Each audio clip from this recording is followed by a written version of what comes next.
Ladies and gentlemen, welcome back to podcast Room 303. I'm your host, Jermaine Mendez. This is my co-host, Nicholas Morahan. And as always, we have with us the EPE. Today's episode 182, will be nothing but Champions League. We'll also get into a little bit of pop culture. Today's topic is top 5 sports feats you'd like to accomplish once. We'll also review last week's head-to-head.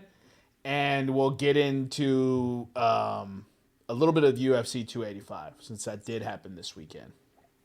Without further ado, how are you doing this evening, Nick? I'm drinking this vodka spritz. It's grapefruit and rose. It doesn't have the little tilde over the E, so it's not a rose. It tastes like grapefruit with like a laundry detergent finish. Ugh. It tastes like somebody accidentally squirted Febreze into every one of my drinks. Ugh. I'm not going to name the company because no free advertising. That's why I stick to Coors Light. Yeah, I'm not going to name the company. Yo, Coors Light, sponsor us. Yo, for real, so we can stop drinking this inedible swill. That I guarantee you, I drink more of your product than most people in America. More than 81% of college kids, that's for sure. I mean, it's probably north of 91% of college kids. So Jermaine did some testing today. He tested that his current output of drinking on a weekly basis is more than 81% of college kids. And that was around what, Jermaine? 30 beers? No.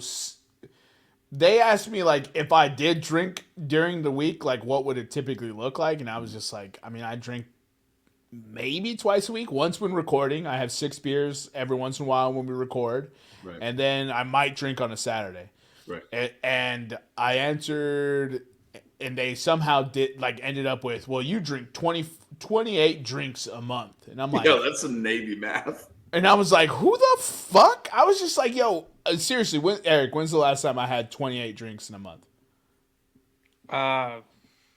December. Yeah, that was holiday season, though. You know what I mean? Before holiday season, I don't think you were getting close to 28 for a while. I wasn't even scratching the surface. We had that leftover white elephant liquor in the fridge for. It took us having another set of people over to watch like UFC or something to kill all that alcohol because you weren't touching it, and I don't drink anymore. So, dude, I legitimately think I had 28 plus drinks this weekend. I mean, I definitely used to, so I'm not sitting here on a high horse or anything. But then your test said that was more than 81% of college kids. So my question is, 30 drinks in a month is more than 81% of college kids? What are you guys doing? I think this poll was done in Utah. No. This poll was done at like Harvard. Apparently, drinking amongst youth has been on a steady decline for the last 30 years. That's why liberalism has been picking up. Yo, where's the fucking lie, bro? No, I mean, all I thought was just like, yo, like, I'm not saying you need to have 87 beers a month or anything crazy like that. But what the fuck are you guys doing? Like, are you guys having fun or are you just stressing? Ugh, spit everywhere. Are you just stressing to the nines? Stressing to the nines about college. This is why they think midterms and finals are the end of the fucking world. And during those weeks, everyone's just like, I can't serve his coffee because I have fucking midterms. Shut the fuck up and act like you have a real goddamn problem. Oh, my boyfriend. You didn't go to college. You don't know how it was. Oh, I don't give a fuck. I don't give a fuck about that. You know what I care about? The people who don't know where their next meal is coming from. Talk to me when you have a real fucking problem, not because you're fucking going to school for something that you don't even want to fucking do because people told you that's what you're supposed to do. And they're just trying to get you into debt. Like, I don't care. I don't have sympathy for college students. They're also the least experienced in the world, the most vocal, have terrible opinions, and have no anecdotal experience because they tell them what to think. They don't teach them how to think anymore. And nobody wants to step outside of that fucking box. They love being coddled to. It's only getting fucking worse. But I'm over fucking college kids. College kids drive me nuts. How you doing this evening, Eric? Doing good. I like how you threw that little. Cause being a server, I told you I encountered that so many times, and girls would be like, "Oh, I have finals, or my boyfriend cheated on me, and like I can't serve today." Remember? And it's just to your point, like those are problems, but those are not real problems. Like those are not. How am I gonna feed my fucking kids today? Problems. Like, That's like your parents experience so much have worse. Those problems. What are you talking Neither about? of you have how I'm gonna feed my kids problems. Neither do I. Yeah, and that's why you don't hear me bitching about my fucking life. I have a great fucking life. I'm not worried about a fucking make-believe test that has no actual implications on my real-world life. That's so funny that you said that because so many people I worked with in the service industry, half of them were in college, and the other half had their college degree but could not find a job or do anything in their elected field. So they're bartending with me, making the same amount of money, but they're $100,000 in debt. And I did go to college and drop out, so I'm $20,000 in debt. But those are my personal choices, and you don't need to pass judgment. But at least I can own up. At least I can own up to what I did. I saw the bullshit for what it was and bounced out of school. Or I drank way more than the 81%. Yeah, no, you don't get to fucking mount your high horse here, Eric. You got kicked out. It's different. No, I didn't get kicked out. I never got put on Dean's list or anything like that. I just when it came going back. I just stopped going back. I was like, yeah, this is the last. I remember the day I was on campus. I was hungover as shit, and I just looked around and I was like, this isn't going to get me where I want to go. So I walked away. Look, I mean, I didn't get anywhere. My degrees have been incredibly useful. Yeah. You know, I wasn't doing I actually don't even know what your major was. I know it's some science shit. But And to think we were friends. It wasn't. They're not incredibly useful, Eric. That's the joke. they're not? Oh wow, that's Eric, I have a man. degree in biological oceanography and sports business. Well, the sports business one, if you can become a GM of a team or something, you could, A sports business degree does not make you qualified to be a GM, though. That's what breaks my brain about these degrees. You know what makes you qualified to be a GM? Spending 20 years learning to be a GM. That's true. You know what these degrees tell employers is that when this person sets their mind to a task, they accomplish it. Yeah. That's all it tells them. Because what's crazy. What's crazy is, I don't know Nick's grade point average, but Nick could have had C's all the way through his biological oceanography degree. 3.1 and 3.6. Thank you very much. So, all right, I'm sticking with the 2.0 for this anecdote. That was my freshman year. You could have had a 2.0 the whole time, but you would have the same degree that the fucking what are they? The valedictorian of that program, you would have the same degree. How the fuck are they supposed to know the difference? You know what they call the guy who graduates last from his Harvard medical class, Eric? A Harvard graduate. A Harvard graduate. Doctor. Yeah, that's true. Oh, Harvard medical, that's right. What's it called? And you guys would have got that if you went to college, you fucking idiots. True. No, but... You know what I don't got? Fucking student loans. That's what I don't got. Fucking idiots. Me neither.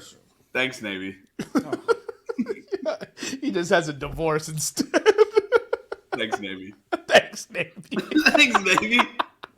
I have alcohol, lower back, and neural problems. But at least I got 2 degrees for free. Those are glorious pieces of paper. Fair trade. Fair trade. America's Navy. Do you want your lower back to not work anymore? Do we have the program for you? Accelerate your life. Remember, acceleration works both ways. Accelerate your current life. Decelerate your retirement. All right, so I have one joke for you, and then we will get into UFC 285. Are you ready? See. Are you ready? My brother Jerome has 2 poodles. One of them's named Rolex, and one of them's named Timex. They're called watchdogs.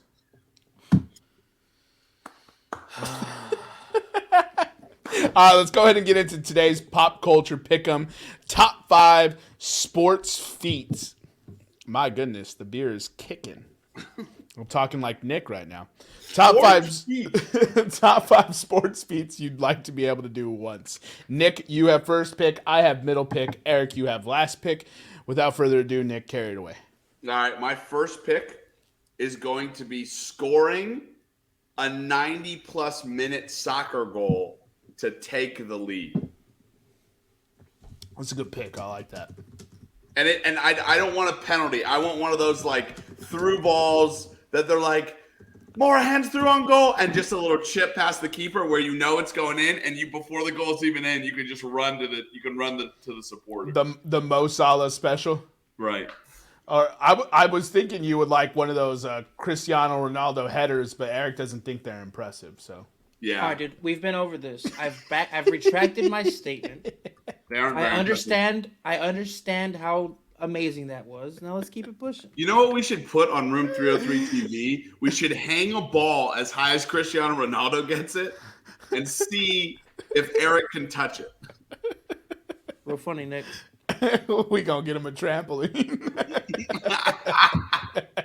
I'll bet money that neither of you could get it. Okay, bet. Facts. How much are you gonna bet?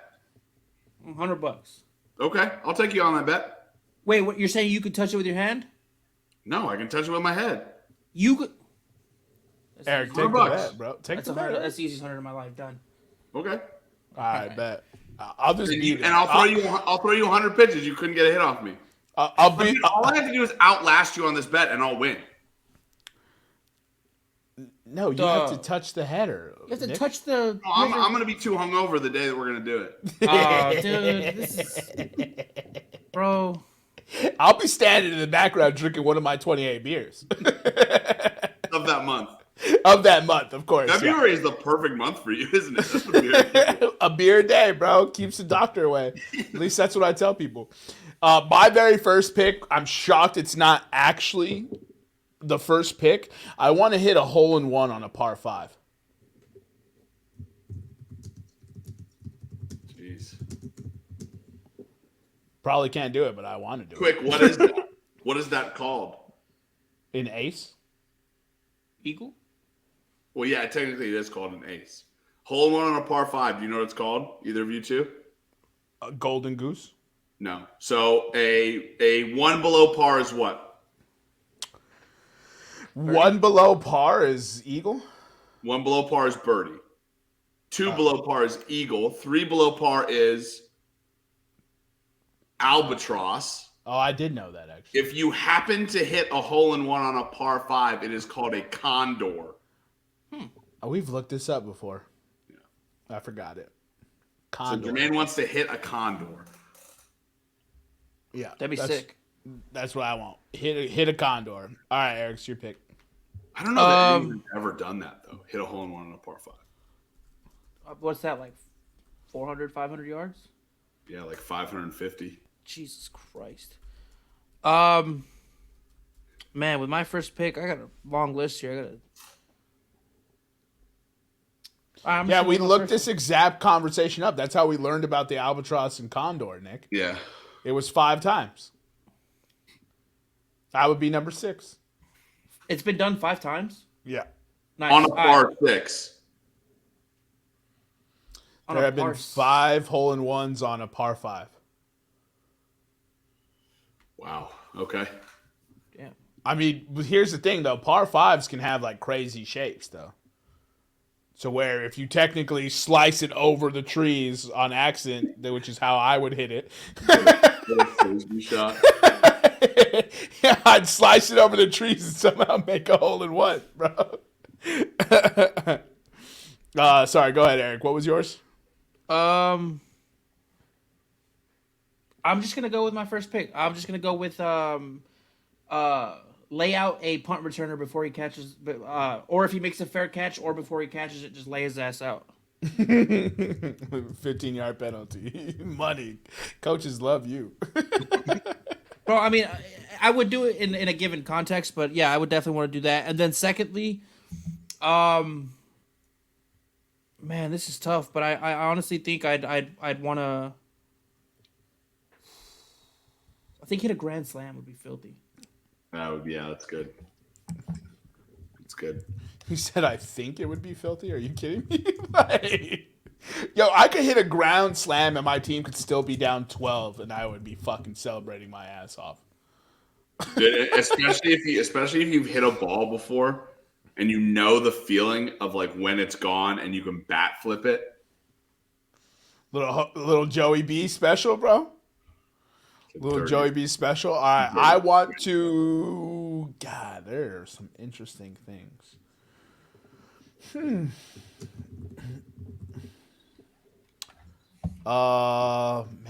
there's some.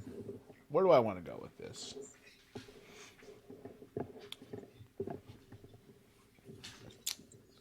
Do do do do do do do do do do.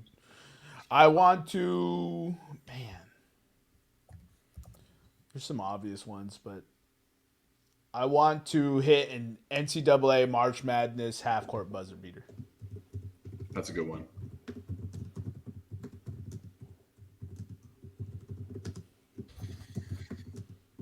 To like win the final or what? Or you just whatever? Honestly, I'm happy to be there, bro. Round of 64, round of 32, Final Four, it don't matter. Just give me the half-court buzzer beater and I'm good. All right, I'm taking a pick six to the house.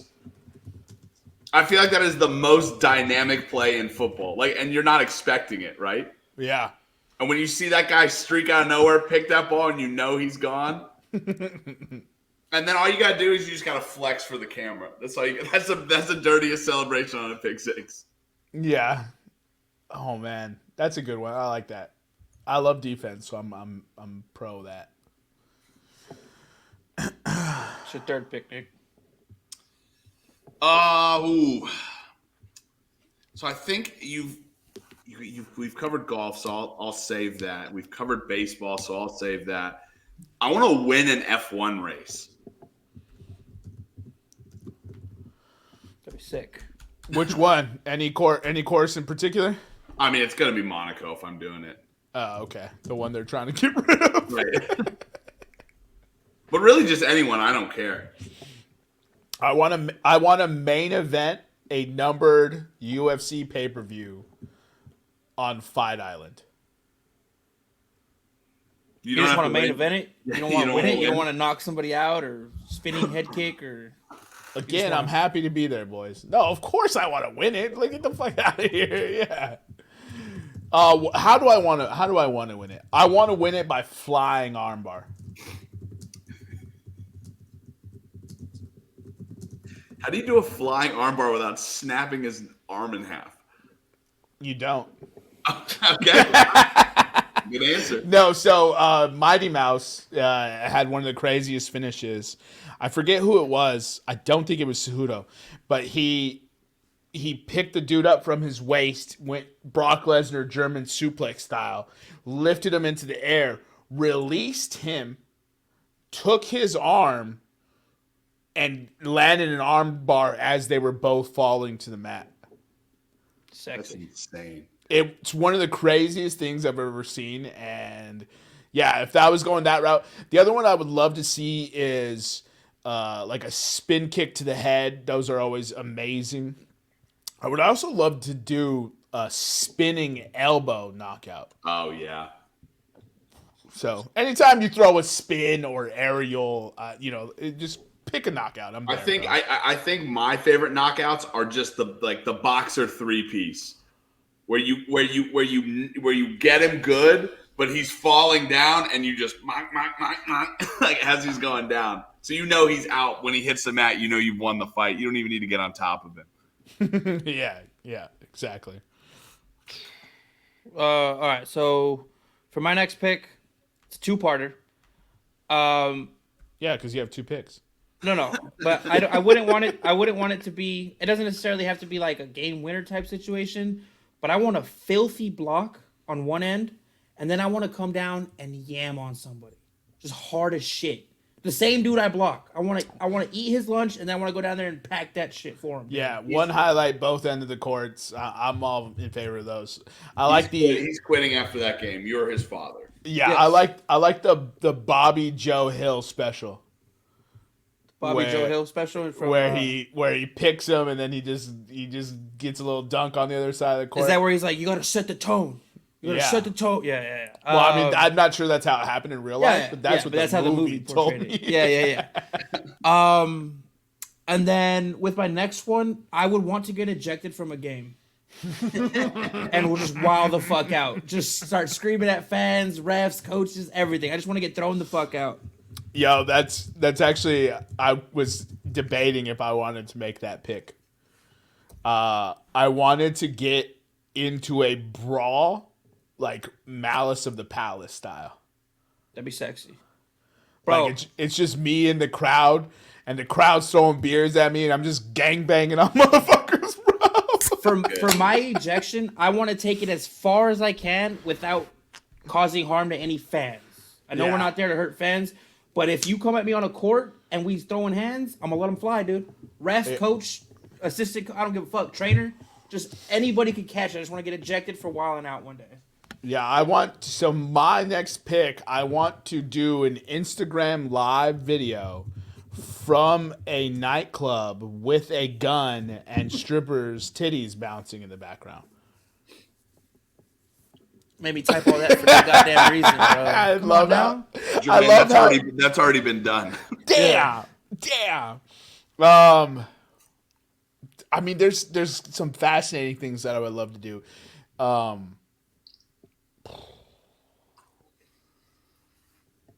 I don't know. I'm just kind of trying to think about it, trying to be outside the box here. But so everyone talks about bend it like Beckham, and still one of the most outrageous goals I've ever seen is affectionately referred to in with me and my boy as curve it like Carlos.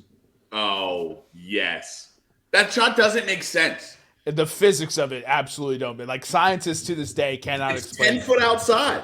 Yeah. So for those of you who are unfamiliar with the strike or shot that I'm talking about, is I believe it's Roberto Carlos. Mm-hmm. Yes. And he is sprinting towards the goal line of his opponent with the ball. The ball gets to the goal line, and in soccer, right, if you're familiar with this, you have to, you have the whole ball has to go over the touch line for it to be out of bounds. The ball gets about 75-80% out of bounds, and Carlos decides to strike the ball like it's going on a cross, but as he strikes it and hits it back into the box, right, the 6-yard penalty area, the ball curves back towards the goal into the back of the net, like top corner of the far post. And it's just, it doesn't make sense. It's like a helicopter. Helicopters don't make sense, right? This goal doesn't make sense. It's absolutely defies the ability of physics. But, well, actually, I guess not, since it happened. But his force equals mass times acceleration and everything else you want to throw into it somehow got the fucking ball into the net. It is outrageous. It's amazing. I love that shot. I watched the highlight 1 or 2 times a year. That's how I have it saved on YouTube. I fucking love that goal, and that's what I want. It's insane. It doesn't make it breaks. The more you know about soccer, the more it breaks your brain. It doesn't make, if you just watch it, you're like, oh, like that's probably just a really good shot. And then as you play soccer and watch soccer, you're like, no, that shot doesn't make sense. Like the world's best footballers can't score that in training with no goalie.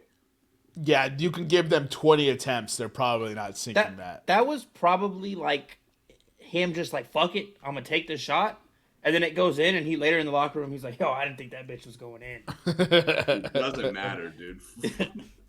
All right, my last two picks both involve ice sports. Well, winter sports. I want to do a downhill ski jump. I don't really care if it's in the Olympics. I just want to do a downhill ski jump once and not die. I feel like your balls would be so full after that like nobody could tell you what to do. Yeah. Like, oh yeah, did you go off a 300-foot ski ramp and land it? No, so shut up. And I want to pull a glove save on a wide open hockey net. So me as goaltender, I get beat, cross crease pass, wide open net, no chance he misses. And then out of nowhere, dude, here comes the glove. Daddy glove hand. And then the puck goes right into it. Great goaltending is just amazing. And that's actually going to be my final pick. I was thinking I was going to get some American football in here. I think I'm going to go soccer. I want to stop 5-for-5 penalty shots. Incredible. Nobody can tell you anything after that. I want to take the penalty kill mindset of hockey and put it into penalty shootouts. Bro, do you remember in Diego when I stopped that one penalty save and it almost stopped the game? Everybody went so crazy. Yeah, it was also because I fucking stoked the fire. I started running around like a madman. Well, but still, dude, like that, like if you save one penalty shot, you're jazzed up. Could you imagine 5, dude? 5 in a row? Well, okay, now here's the question. And I wonder if you could, like, if there's any way to study this. Where's the drop off in confidence by the opposing team? I think 3 straight. I think that's what the number I had in my head. If you stop 3 straight, you're stopping 5. Yeah, it's like it's exactly like Manchester United this weekend, right? Right. Like the goals hit, they were demoralized, and the goals kept coming. They're thinking about next week already. They've already checked out of the game. The Right. game is over. Like, it happens all the time in sports. So, yeah, I think so. Especially, like, let's say you're in a penalty shootout with PSG and Mbappe steps up, boom, shut him down. Messi steps up, boom, shut him down. You're like, okay, this motherfucker ain't getting Neymar too, right? Neymar got shut down. I don't give a flying fuck who you have coming next. Di Maria, Hakimi, whoever else you want for PSG. It's a wrap, dude. You got fucking spent. Like, it's not happening. That's what I'm going with for mine. And then Cool. We'll get Eric's last. Kind of having a hard time here because I have such a long list and there's so many that I want to get. Humble brag. What? There's just so many things I want to do. I would say, because I think, you guys have all been starting to talk about things that just fill your nuts.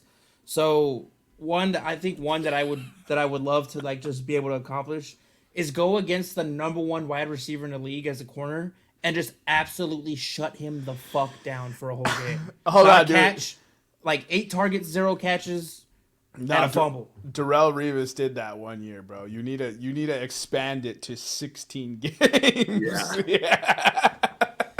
Dude, like to play off Eric's, like imagine being like an offensive lineman, like some unknown offensive lineman going against like Von Miller, and just the whole game, he's not getting past you.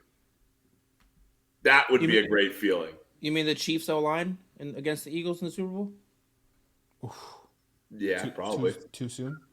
Bunch of nobody shut down the best pass rush in fucking football, or third best pass rush in football history. Creed Humphrey, Orlando Brown? I don't know about Nobodies. Nobodies. They didn't even earn franchise tags. That's how much nobodies they are. Creed Humphrey's on a rookie deal. Why the fuck would they franchise tag? I was talking about Orlando. Sorry, but yeah. A couple of honorable mentions for me, mainly because Eric already said hit the grand slam, and Jermaine already said a hole-in-one. I think those are better than what I had. I had a walk-off strikeout to win the game. And and then sink a putt to win a golf major. I like both of those. I would like to expound on yours.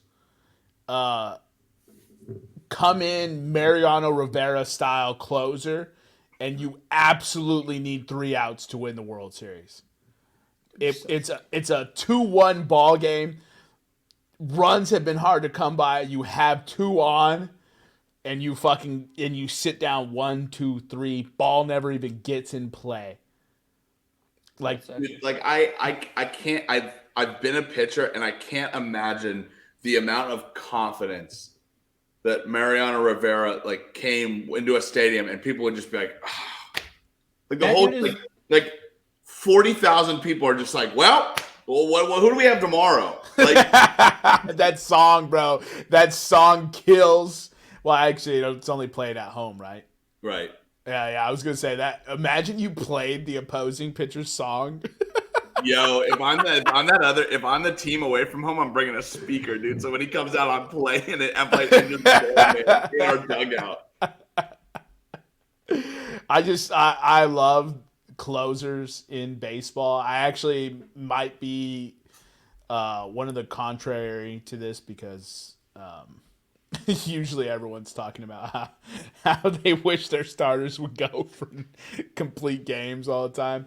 I love the closer position, so I think it's one of the most savage in sports. So, but typically, like pitcher, goaltender, they have so much. If you're a dominant pitcher or a goaltender, you're going to impact the entire game, and those are like the positions that you can truly be one of one and be the only player on for your team that day, and you're gonna get the W,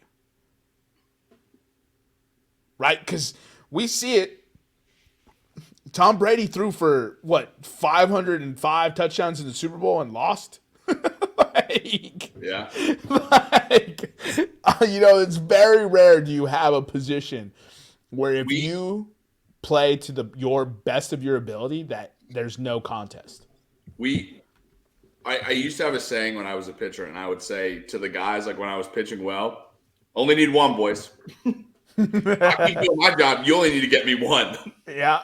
We win this game if we get 1 run. Like, that's not hard. Go get 1 run. Yeah, I mean, that's what over 90. That's why I feel so bad for pitchers that throw complete game 9 innings and then they lose the game. Oh. Like a pitcher that throws a game and loses it 1-0. Guys, you had 9 innings to get 1 run. You're professional baseball players. I would rather that than me throw 7, 8 innings and then not get a decision. I'd rather the L. I would rather the L, bro. Yeah, I mean, you can justify that, I guess, with a quality start. But yeah, but that's a made up stat these old heads created to make them feel better when the hitters couldn't deliver. Yeah, I mean, you just need to get 1. Just 1. That's just it, bro. 1, boy. You earn a salary just like me. Just get 1. All right. Any other honorable mentions? So the only thing that I would add to this, I have a bunch, but the only thing I would absolutely I would want to add is I just want a toe tap end zone catch to win a Super Bowl. Okay. And what are the other ones? Well, the other one is to moss somebody. Okay. A no hitter, a complete game, no hitter, not even a complete game, but a 9 inning no hitter. Nah, no, stop. Say perfect game. Perfect game. There you go. Eric, I can tell you from experience, there are days when you are pitching so good that it's almost an out of body experience. That'd be cool. You walk out to the mound, you go, I'm about to go back into the dugout. And you get 3 outs and you walk back into the dugout. Yeah. And then you walk back out there and you're like, nobody can touch me today. That's sick. And then the only other one I would have. First professional scout, actually. I had one of the best games of my life. The only other one I would have would be to bowl a 300. That's a fantastic one. That's a good one. Perfect game of darts. Oh, bro, yeah, that's bonkers. Also, first of all, if you guys have never watched darts, like the professional with the fans in the crowd, Amazing. it's so amazing. It really Triple is. 20. I would like to win a leg of the Tour de France, Oh, bro. preferably one of the uphill ones. Oh, the mountain stages. The Oh, mountain stages, man. yeah. I'm a sucker for the Tour de France, Dude, bro. you get the polka dot jersey means you're the best climber. Bro, and then you get a race in that every single race afterwards. Eat my dick. Eat my dick. Dirty, you may win because you're a bitch ass sprinter, but I conquered a fucking mountain on a bike, dude. The one of them is pitch a game on LSD. Shout out my boy Doc Ellis. All right. I'm gonna read through these picks real quick, and then we'll jump into the next one. But How is that that's not impressive to pitch a game. He pitched well too. no, that's dope. It's just we're 36 minutes in, we're still finishing up. So Nick had first pick, scoring in the 90th to take the lead in a soccer match, a pick six, win an F1 race, preferably Monaco, downhill ski jump, and then you said an empty net glove save in hockey. Yeah. Okay. And then for Jermaine, hole in one on a par 5, which we now know is a condor. March Madness half court buzzer beater. Headline a Fight Island UFC pay-per-view and win via flying armbar. Curve it like Roberto Carlos, aka hit a ridiculous curve goal in soccer. Stop 5 for 5 penalty shots in soccer. My 5 are lay out a punt returner, whether he calls a fair catch or not. Hit a grand slam. Block on one end, dunk on the other end, ejected from any game, I don't care what sport it is, and then be an absolute shutdown corner. I agree. I'm just saying, my LSD honorable mention, he did a no-hitter. Yeah, no, dude, I get what you're saying. That's filthy. And It's still the craziest story. I'm not- That's I don't- impossible. I don't really know the effects of LSD, but I'm pretty sure it would make it really hard to pitch baseball. To throw a no-hitter. Yeah. I can confirm it's hard to throw not on LSD. That's yeah, exactly. I don't think LSD is the secret to pitching. Just a little insider baseball there. It's still one of the craziest stories, bro. It's not like Max Scherzer's there friggin' microdosing LSD. 'Cause You know like, what? You know why it's so crazy? Because one of Eric's like honorable mention sports feats was throwing a no hitter. This dude said, "Nah.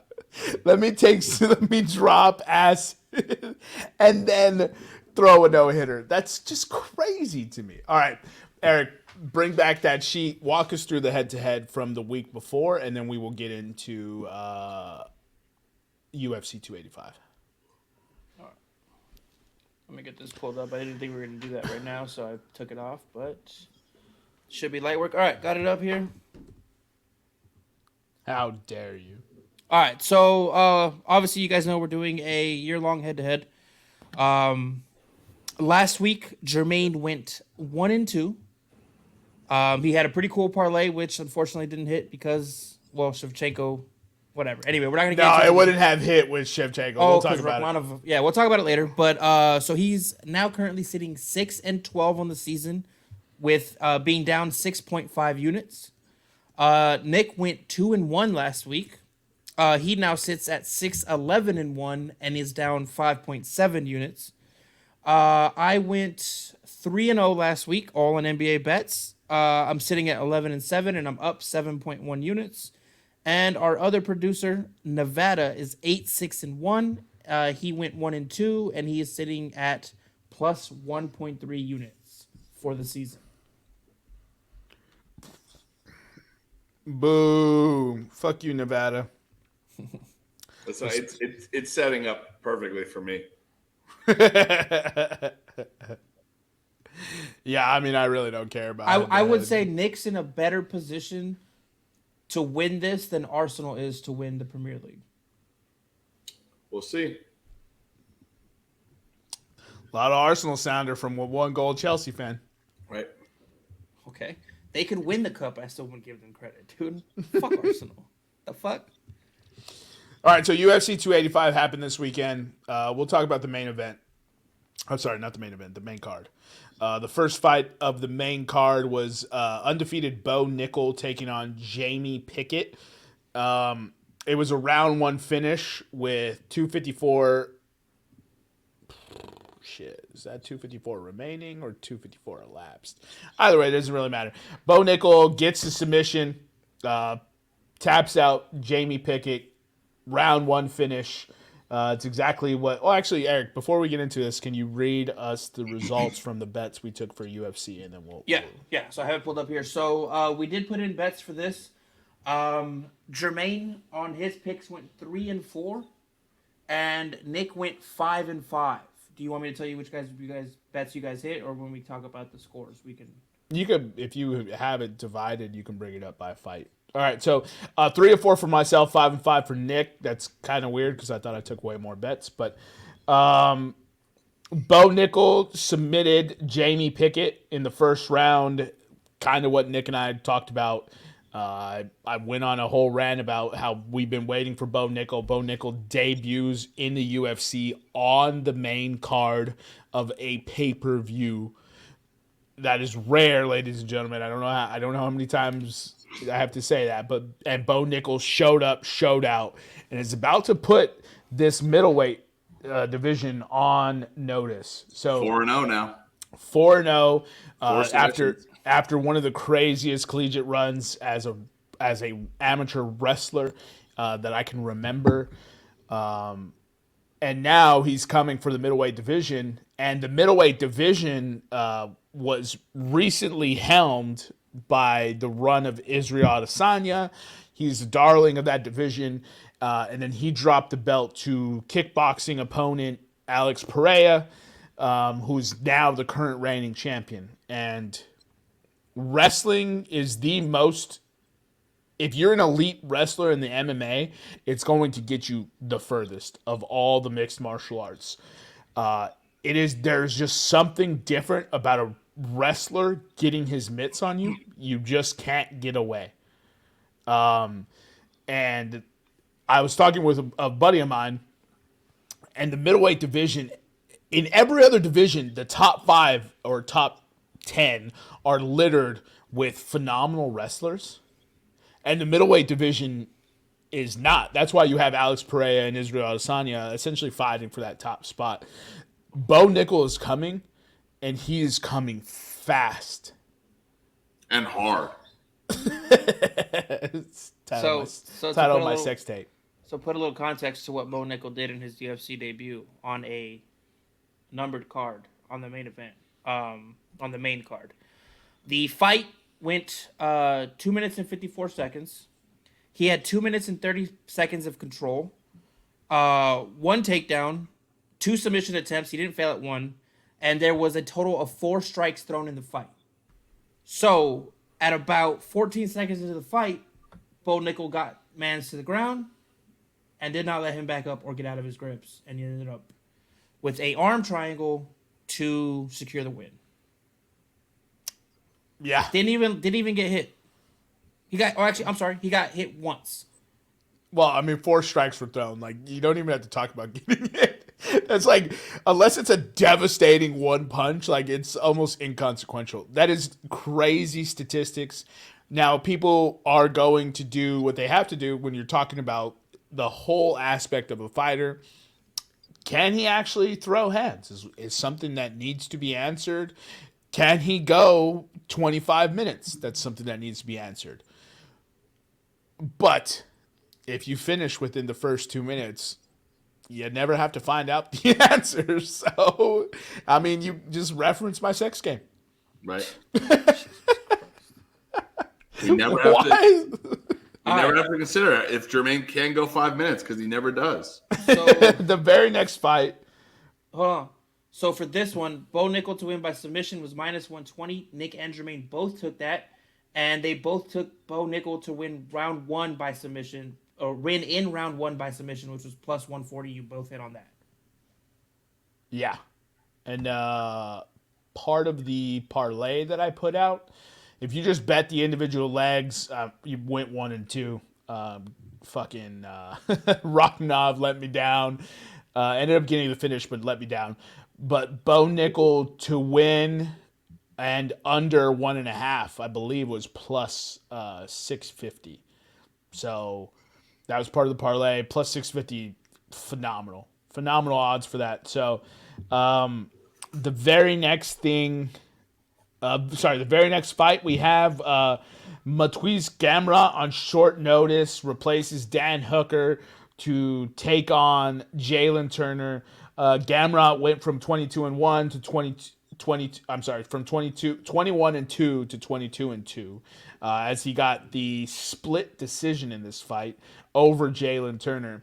I actually took Jalen Turner plus 175 when we did the picks beforehand. I may have a little bit of a bone to pick. I'm not really upset with the decision. I'm actually kind of shocked it was a split decision.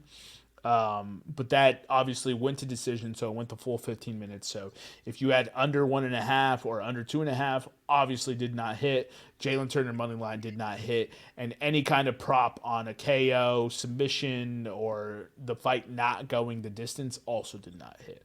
So we talked about this, right? We said if Turner wins, he's going to win inside the distance, and if it goes the distance, Gamrot's going to win, right? Mm-hmm. I took the other side of it where I said I think Gamrot wins on decision. So I mean, but we Jermaine and I talked about it.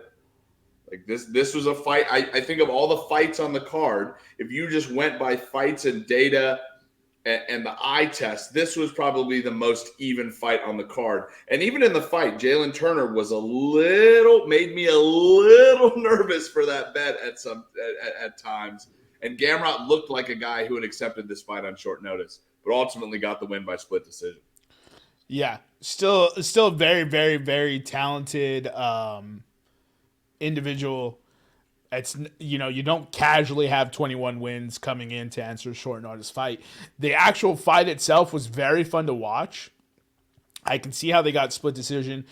In my head, I thought it was a unanimous decision for Gamrot, so I missed out on that completely. Second best fight of the night, you think? Oh no, no, no.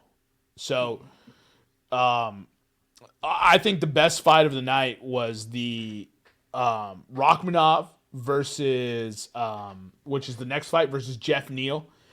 Absolute fantastic fight. And then my second fight would be the Valentina Shevchenko versus Alexa Grasso. And then that was my best fight of the night. Yeah, I mean, that's perfectly fine. I don't think either one of them really got started. They knew they were fighting a 5-round fight, so they were very much playing the tactics on that. Well, hold on, we'll get into that when we actually discuss it. So, Gamrot, as we said, split decision over Jalen Turner. We'll go ahead and push into the very next fight. The next fight finished with 43 seconds remaining in round 3. Shavkat Rachmanov standing, I guess, rear naked choke. I don't really know what they call that choke, but standing from behind him, choked him out on his feet. And Jeff Neal almost pretty much didn't tap in time, so he kind of hit the floor like a bag of bricks. But one thing I will talk about is Rachmanov. I think the world of. I think he's a terrific fucking fighter. Jeff Neal had Rachmanov. If that went to decision, I don't know what was going to happen with that. Jeff Neal came out bombing. And Jeff Neal was a man on a mission, and I think Jeff Neal boosted his, projections in a loss, which doesn't happen very often. You got something there? Jeff Neal was the one that didn't make weight, right? Or was that Turner? Yes, Jeff Neal did not make weight. Okay. So Jeff Neal came in at 175. Usually, when the miss is that big, you suspect. Joe Rogan likes to talk about it. You suspect camp injury that prevented him from making that cut. But I mean, still almost came out and won that fight. Usually, if a person doesn't make weight, I know we recorded our podcast beforehand. If you're listening to this one, you'd like to bet mixed martial arts like I do, If a person doesn't make weight, I'm usually picking up my phone immediately and fading, betting the other guy. I don't know what it is. When they don't make weight, they almost always lose the fight. I can't recall. I can only recall one time where a guy who missed weight won, and it was recently. It was Charles Oliveira. That's the only time I remember that a guy who missed weight won the fight. Oh, because and the belt stayed vacated. Yeah, but he was the champ at the time, so it's not really that great. Not really that crazy, but that's a but good it lends callback. itself to what we're talking about. Yeah, exactly. So I typically I will almost always fade. I'm pretty sure I faded Charles Oliveira in that fight, and then I mean, got burned. Just really quick, still on this Jeff Neal and Rachmanov fight. Neal boosted his image and profile, but dude, he got outstruck 120 to 69, signature strikes 113 to 69. He got outstruck ahead, outstruck at the body, outstruck at the legs. He got out controlled. He had 0 takedowns, he had 4 attempts and 4 Rachmanov. What did he take down defense? So takedown defenses. So yeah, Jeff definitely boosted his profile because he's gonna be a tough out for people. But I just think on the other end, Rachmanov dominated this fight from beginning to end. I didn't see that same fight. I don't really. Impact damage is what I look at. Rachmanov got rocked by Jeff Neal pretty regularly in that fight. He put him in dangerous situations, and Rachmanov, who clearly has the ground advantage, couldn't get Jeff Neal to the ground. Yeah. Jeff Neal defended all the takedowns. I think the one time that he did get control, right? And control could be clench control up against the fence, not necessarily ground control. So you're probably right. I think Rachmanov still gets the decision. I just think the fight was a lot closer than it looked, and Rachmanov just doesn't have to deal with that now that he got the finish. And also, when you get a standing choke, I'm always impressed. Yeah, 100%. I mean, it was Rachmanov is. I see a belt in his future. Yeah, I mean that's probably one of our safer bets. He's 17-0 now. Yeah, 17-0, and Jeff was really one of the few fights that I've seen from him where he had, like Jermaine said, Jeff rocked him and shit. I still think Shavkat was comfortable in there. All fighters get hit in the face, and if it gets you a good one, it's gonna throw you off. But he just bounced back from it, and I think he's gonna win a belt. I think he showed. Just that fucking all these Russian dudes, man. I know he's not Russian. He's from I don't know where that flag's from, but all those guys coming from Eastern Europe they're just fucking animals, man. He's Kazakh. I disagree with you, Eric. There were times in that fight where he got hit by Jeff Neal that he did not look like he had been hit like that before. Yeah, he did not look dominant. And now Jeff McNeil, I think, probably fell right where Rachmanov wanted him, which was the clench that ultimately won Rachmanov the fight. But you could see the first time he got tagged on a combo by Jeff Neal, he kind of was like, oh. So there was that right before he submitted Jeff Neal, maybe it was in the round before, Neal hit him with like a 1-2 combo that like staggered him back. And I was like, oh no. Yeah, and I again, all credit given to Neal. He put up a good fight, and you are absolutely right. He did rock Rachmanov's world for a bit. But I've seen great fighters go in there and get rocked. Charles Oliveira, perfect example. Almost every time I see that dude fight, I think he's done. Almost every time I watch Charles Oliveira fight, I'm like, oh shit, he's gonna lose. And these guys, these championship level guys, they have that second, third, fourth gear that they just kick it into, regardless of shaky legs or foggy brain. They can just keep pushing and win fights. And I think that's what gives him that championship quality. But I'm not gonna argue with you. He definitely Rachmanov is what? Is what class? You're talking about weight class? Middleweight? Weight class or record? Weight class. Welterweight. So he's 9th in the. Yeah, he's barely coming up. So Rachmanov is 17-0. One thing that we need to mention, we'd be remiss if we didn't mention, is it's all finishes. Right. 8 KOs, 9 submissions. I believe we bet both of those, right, Eric? So you guys took Gamrot versus Turner, Jermaine took Gamrot versus Turner over 2.5 at plus 125. You did take Rachmanov KO in round 2, which didn't happen. And then Nicholas took Gamrot to win by decision, which hit. And I know I'm going back to old fights, but Rachmanov wins by submission plus 200. You also had Rachmanov KO in round 2, but that did not hit. Yeah, that's what caused the parlay. We'll talk about the parlay in the next fight. So that wraps up the undercard of the main card.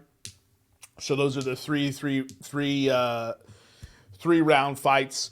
All of them were good. I thought the main card was very, very good. Didn't watch a whole lot of the prelims. I was kind of watching the Sixers game instead.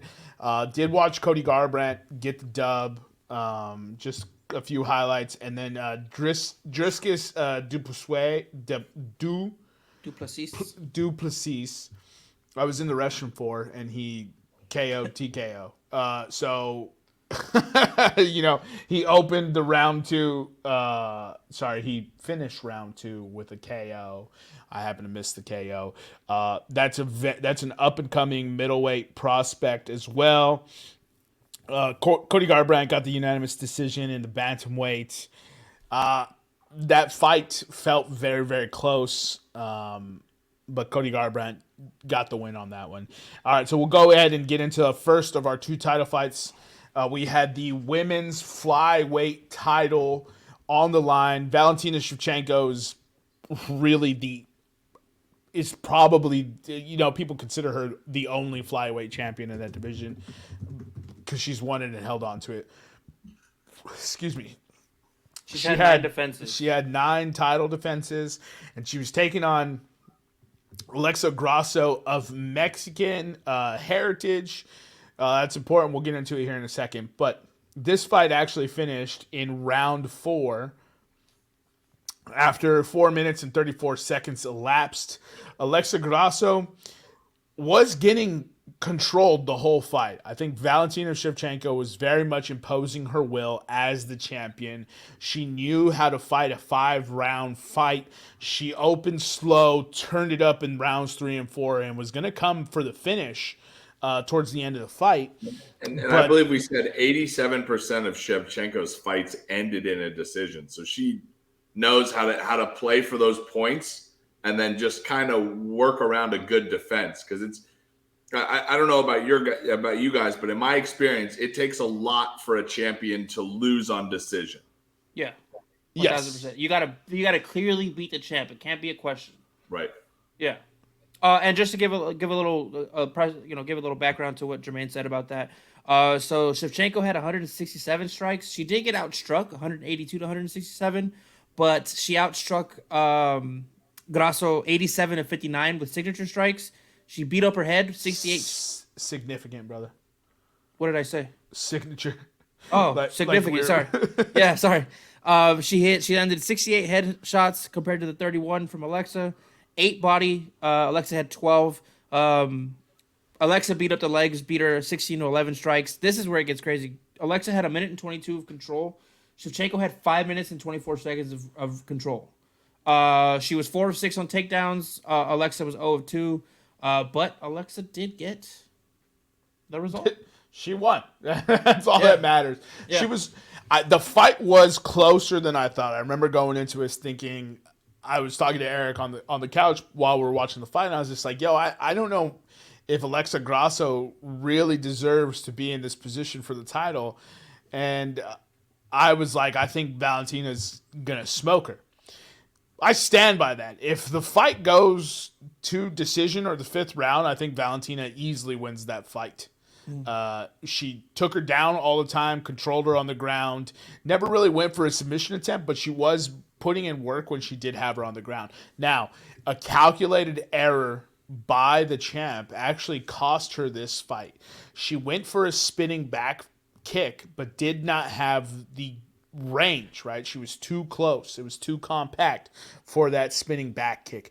The kick opened up on the outside of Alexa Grasso's left hip, allowing her to step in and secure the back of the champion. Here's where it's impressive. Valentina Shevchenko is a champion. She is well-versed in the world of mixed martial arts, hence why she's fighting the UFC at the tippy top. 9 defenses for a reason.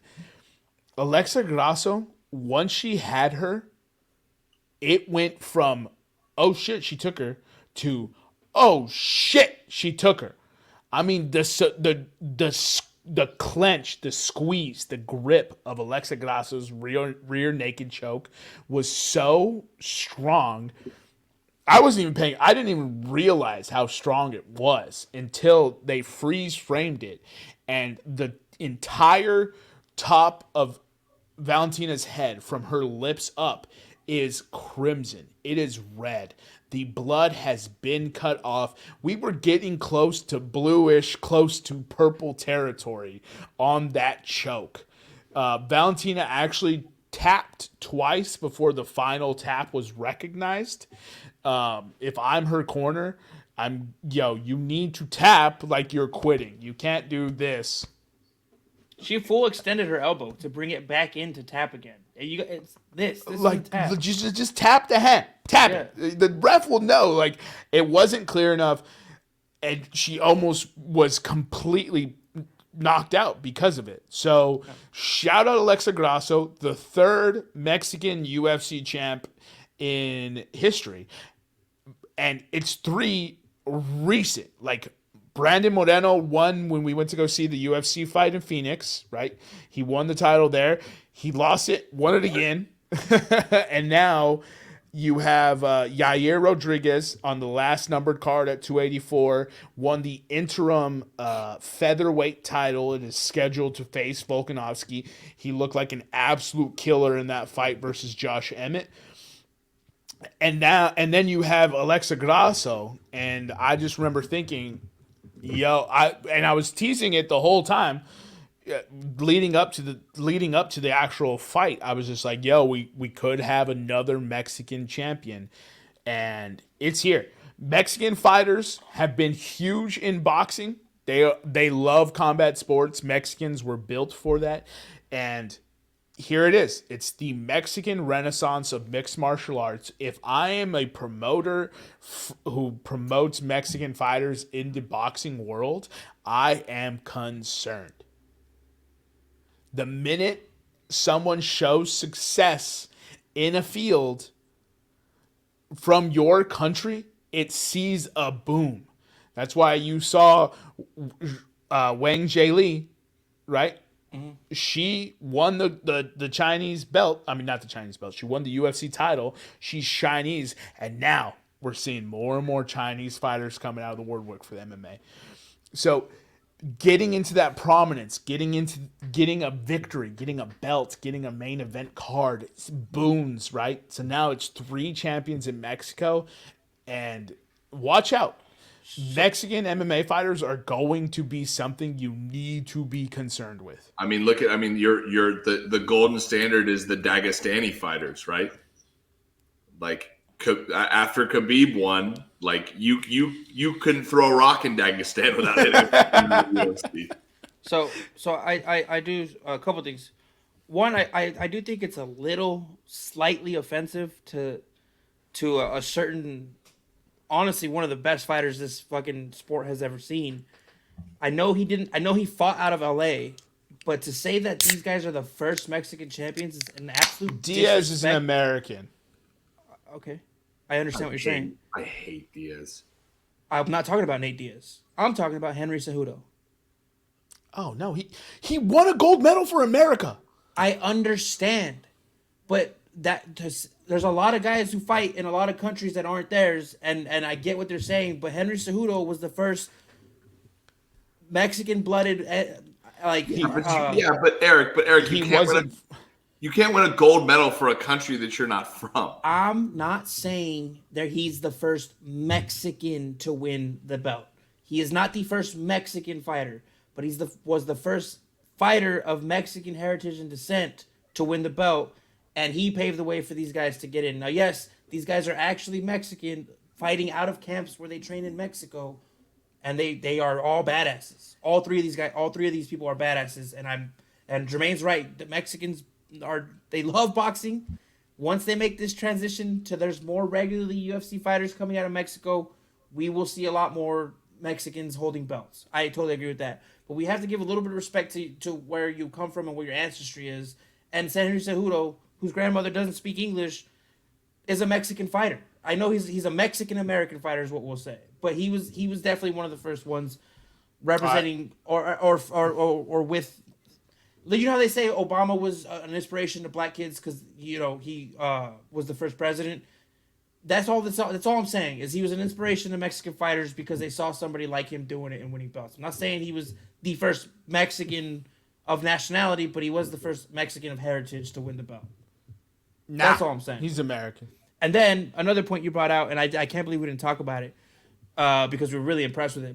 Bo Nickel, when he got that choke, Rogan said it, DC said it. That he did not have the choke. He had the you're supposed to have worst it. position ever. This man is so strong that he was able to get the choke with something stopping him from getting full pressure on the neck.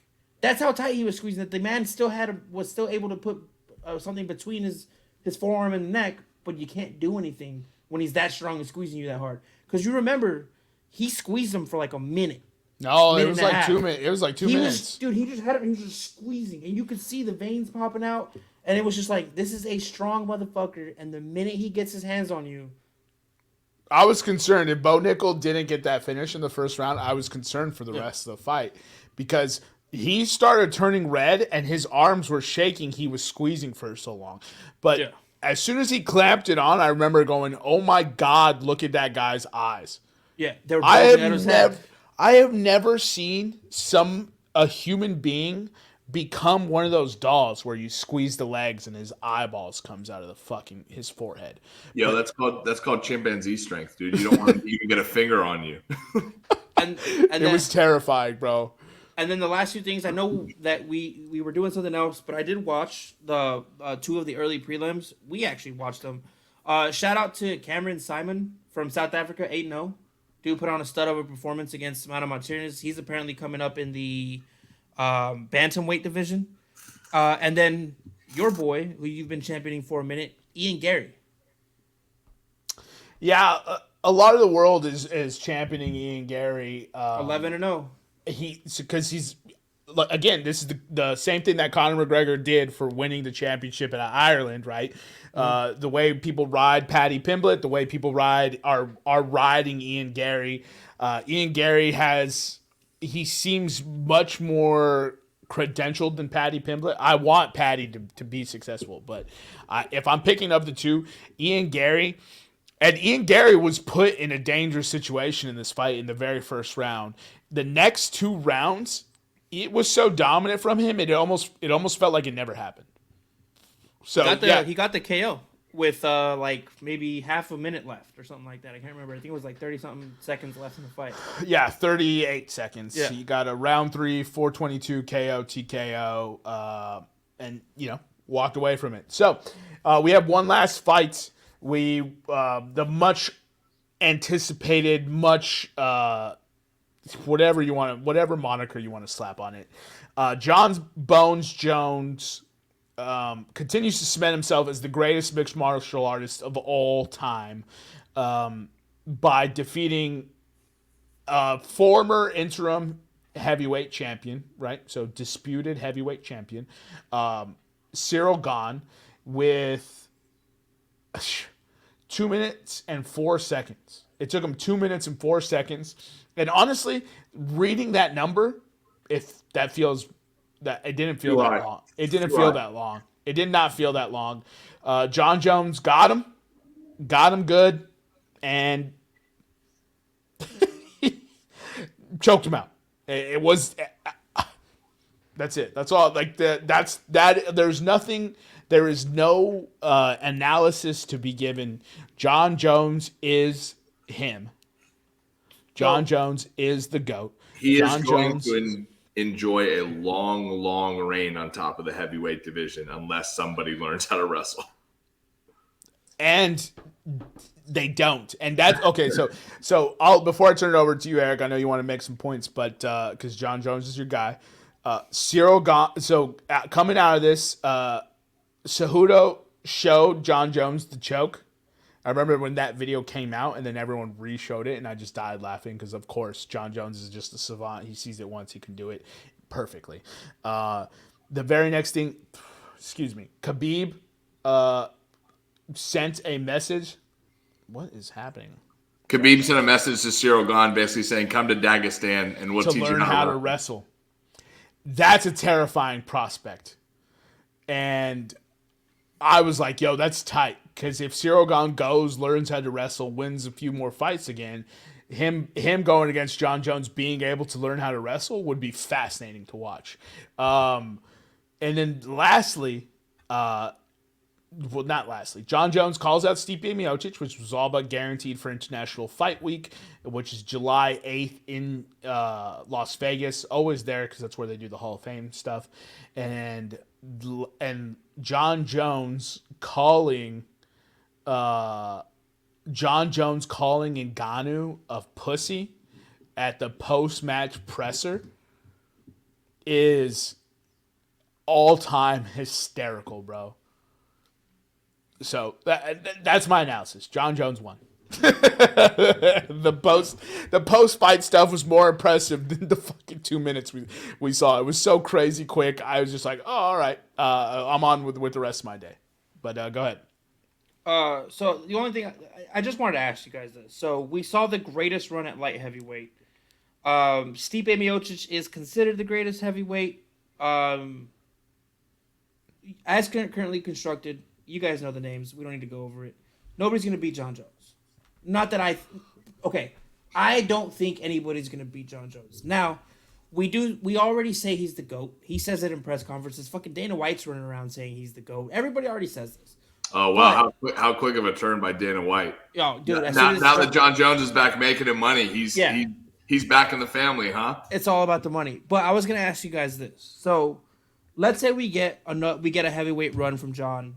He gets bored because he probably defends it a couple times. I don't know how many times, but let's say he defends it 6-7 times. There's really nobody else that's coming in.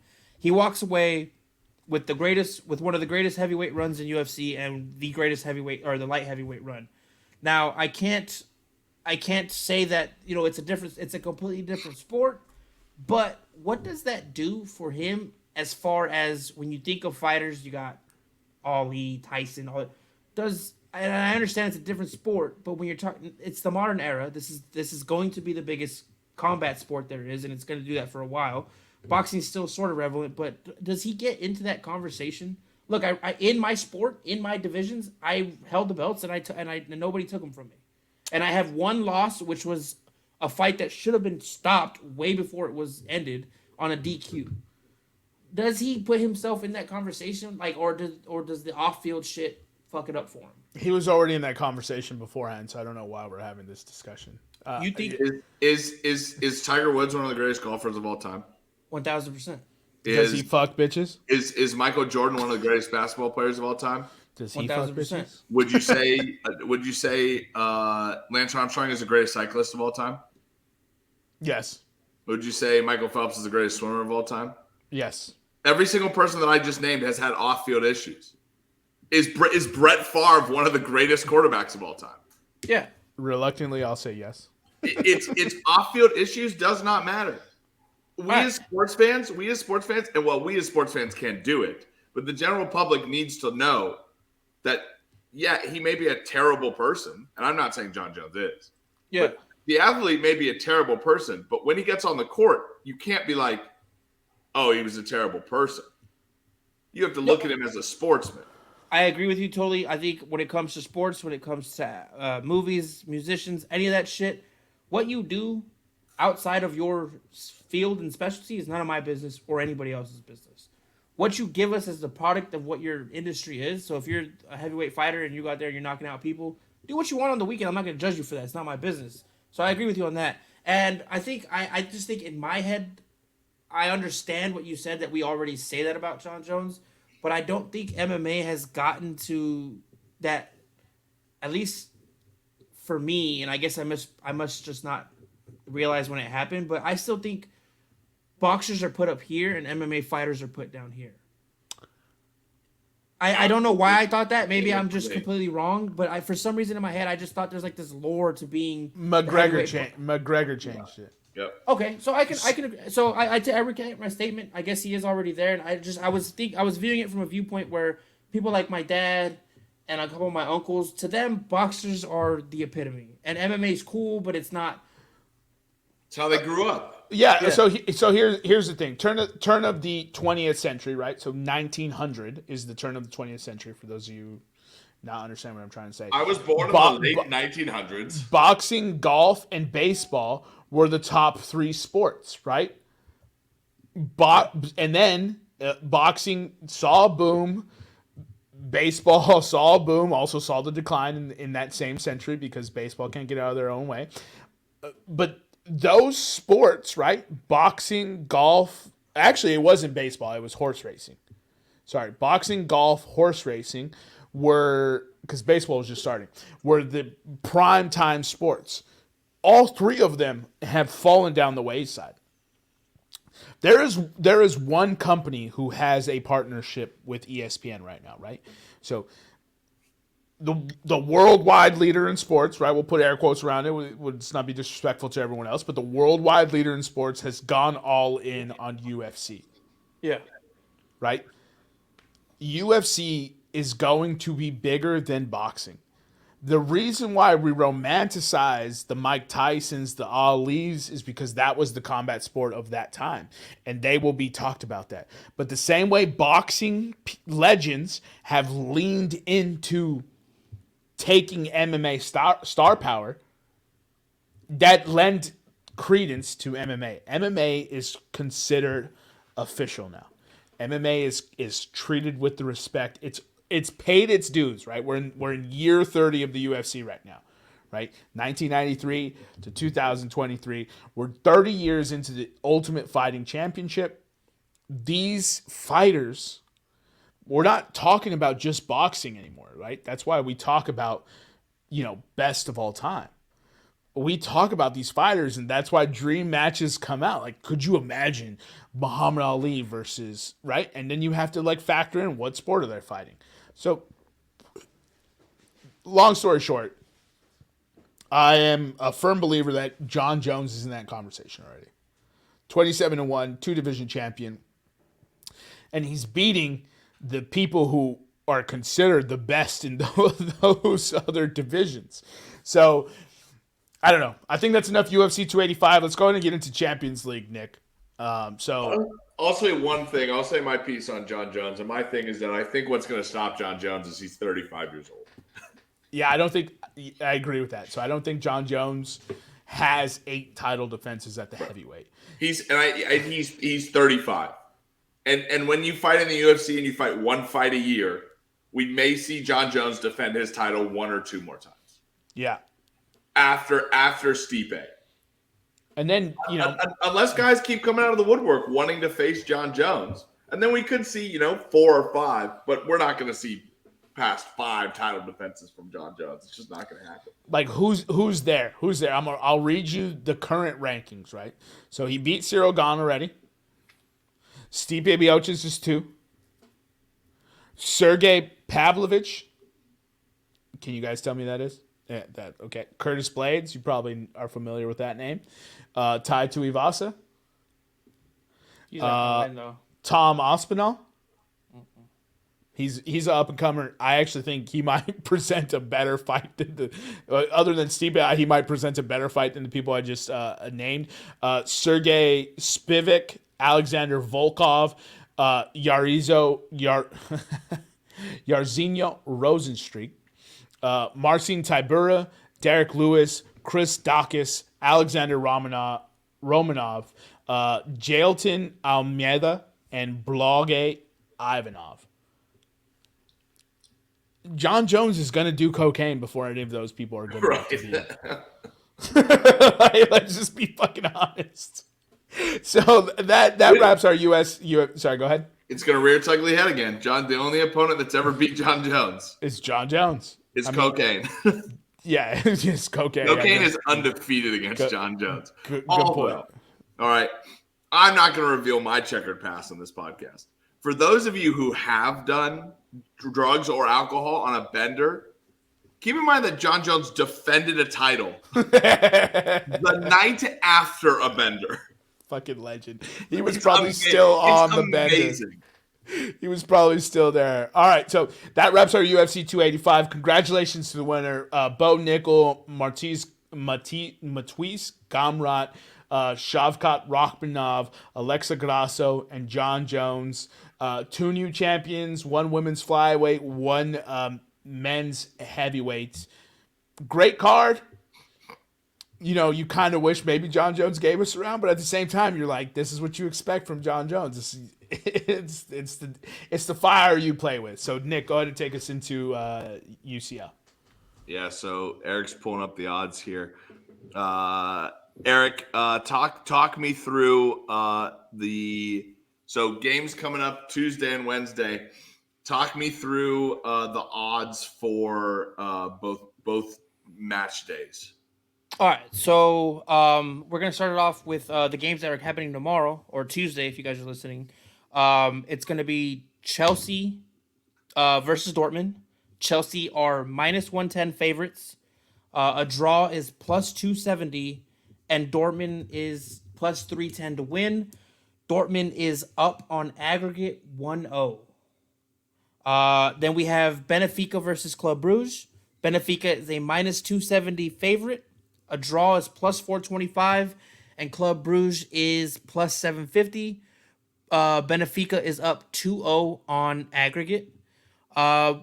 Wednesday, we have Bayern Munich versus Paris Saint-Germain. Bayern Munich is a minus 125 favorite. A draw is plus 360, and Paris is a plus 270 dog. On aggregate, Bayern is up 1-0. And then the next game we have on Wednesday is going to be Tottenham versus AC Milan. Tottenham are minus 105 favorites. A draw is plus 260. AC Milan is plus 290. And the score is, the aggregate score is Milan 1-0.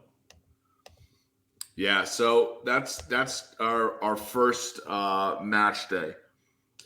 I really think here that last time I picked all away teams to win. Mm-hmm. I think this time I'm picking all home teams to win. Okay. I am a very firm believer that if a team can win on the road in the Champions League, they can win at home. Yep. My only drawback of the weekend. All right, so I'll go game by game, right? We have Chelsea and Dortmund to start it off. Okay. I know Chelsea has goal scoring troubles. I know they're down 1-0 to Dortmund. They've got to pull. I'm betting that Chelsea's going to pull it together at some time, right? You'd like to think so. They have so much talent, and it's there, but we haven't seen it yet. But they could. They really could turn it around. So looking at the lines here and something I'd like to bet, regular time money line, Chelsea 110. I'll take that. With that bet, I'll also take Chelsea to advance plus 130. I think it's going to be very close. I think Chelsea so Chelsea has to win this game. Basically has to either win this game 2-1 and then survive extra time, or they have to win this game 3-1. I think Chelsea wins it in regular time, and I think they advance on aggregate. Jermaine, your thoughts? I think Dortmund's red hot right now in the Bundesliga, and Chelsea's not. So this is like diametric opposites coming together. Chelsea has home field advantage, but we've seen them blow it all year. So it's like, so Dortmund beat them 1-0, correct? Correct. And to Jermaine's point, Dortmund has not allowed an away goal in the Bundesliga since January 25th. Yeah, they are playing some outstanding soccer right now. Like, they have also not lost away since they returned from the World Cup break. Yeah, and I know I like to fucking talk up Dortmund every year to try to make some sort of credible threat to Bayern. for the Bundesliga. But this might be the first time I actually kind of mean it. And so this one is fascinating because Chelsea is at home. And all they need is 2 goals. Talent should win out, right? Chelsea, since they returned from the World Cup break, has only in 7 matches scored 2 goals once, and that was on December 27th. Yeah, that was so on their first match back from the break. some of the fun stats that I've seen is since November 9th, right? This stat is probably about a week old now, but Manchester United had 50 goals in all competitions since November 9th, and Chelsea had 6. Manchester United had more trophies in the month of February than Chelsea had goals. 2-1, or 1-0, right? 1-0, yeah. Bro, it's crazy.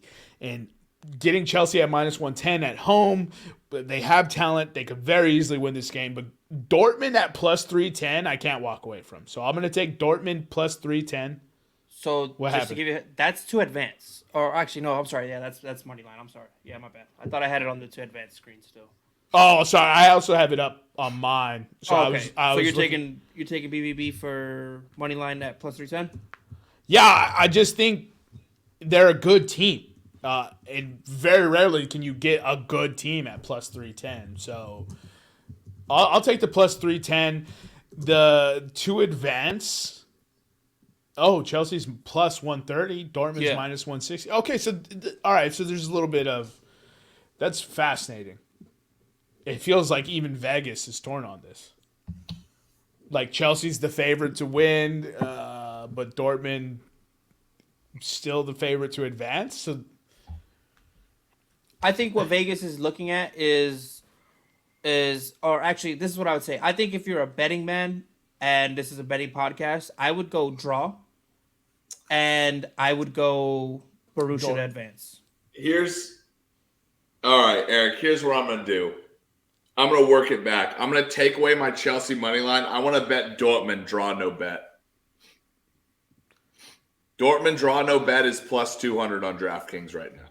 okay. And for those of you out there who don't know what that means, if the game is a draw, I get my money back. If Dortmund wins, I win at +200. You said 200. Okay, sorry, I was gonna ask that. Yeah. So Dortmund draw.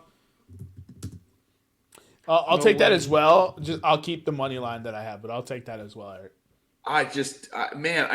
Where's I keep saying that Chelsea's going to win and Chelsea's going to score. But they haven't scored 2 goals in 2 months. They haven't scored 2 goals in 2023 at home. Look, as a Chelsea fan, diehard Chelsea fan, I love this team. I love this organization. I know we have talent. Do yourself a favor and bet heavy Dortmund, because there is no way in hell that goal that we scored was Wesley Fofana on a ridiculous header. Bro, so It shouldn't have been a goal. I'm glad you brought that up because the goalie's hand was right here. The ball had to go over the hand and under the bar. I mean, as a goaltender, that's a hockey term. As the goalie, you're kind of like, hey, that's just a good shot, bro. It took a hell of a shot. Like a luck, you can call it lucky, you can call it fucking improbable, impossible, whatever fucking verb or what adjective you want to put in front of it. It doesn't matter to me. That goal most likely doesn't happen in any other Chelsea game, and I expect nothing less than 0 goals from Chelsea in this game. Borussia to advance. If you don't want to bet on this game specifically, just bet to advance. You're already up 1-0. Let me look this up real quick. What a 0-0 game is. All right, so just to run it over, you guys are both taking the Dortmund money line. Draw means no. Wait, sorry, I said Draw no bet. Draw no bet. Draw no bet at +200. And Nick, are you sticking with the Chelsea to advance at +130, or are you taking that away? Okay, cool. No, just want to make taking sure. it away. And I'm looking for where's goal props again? It would be. Do you have the link, Nick? Yeah, I have it pulled up. All right, you got at the top there should be.